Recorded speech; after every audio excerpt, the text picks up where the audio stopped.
Friends, ఇప్పుడే అందిన వార్త 30 కోట్లతో పట్టుబడ్డ మంత్రి. రాష్ట్రమంతా షాక్ అంటూ వార్తలు అయితే వినిపిస్తున్నాయి. దీనికి సంబంధించి వివరాలు చెప్పడానికి వీడియో చేయడం జరుగుతుంది. వీడియోని స్కిప్ చేయకుండా ఎండ్ వరకు చూడడానికి కంప్లీట్ ఇన్ఫర్మేషన్ అయితే మీకు అర్థమవుతుంది. చాలా మంది చూస్తున్నారు కానీ సబ్స్క్రైబ్ మర్చిపోతున్నారు. దయచేసి ఛానల్ సబ్స్క్రైబ్ చేస్తే బెల్ ఐకాన్ ఆల్ పై ట్యాప్ చేయండి.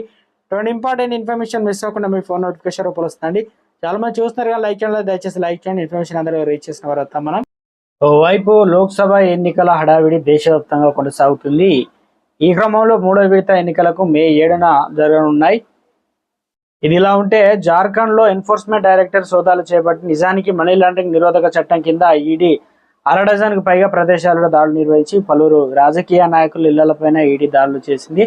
జార్ఖండ్ లో మంత్రి అలంగిరి వ్యక్తిగత కార్యదర్శి సంజులాల్ ఇంటి పని మనిషి నివాసాల్లో ఈడీ దాడులు చేసింది. ఈ సోదాల్లో భారీగా నగదు స్వాధీనం చేసుకున్నారు. పట్టుబడిన నగదు లెక్కింపు అనేది కొనసాగుతుంది. నోట్లు లెక్కించేందుకు యంత్రం ఈడీ రైడ్ లో దొరికినటువంటి నోట్లు అనగా జార్ఖండ్ మంత్రి అలంగ్ ముడిపడి ఉన్నాయి. నోట్లను లెక్కించేందుకు యంత్రాలను ఆదేశించారు. జార్ఖండ్ లో రూరల్ డెవలప్మెంట్ మంత్రి అలంగిర్ అనగా అలంతో సంబంధం ఉన్న వ్యక్తి ఇంటి నుండి భారీగా నగదును స్వాధీనం చేసుకున్నట్లు అధికారులు తెలియజేశారు. పట్టుబడిన నగదు 30 కోట్ల పైగానే ఉంటుందని అధికారులు అంచనా వేస్తున్నారు.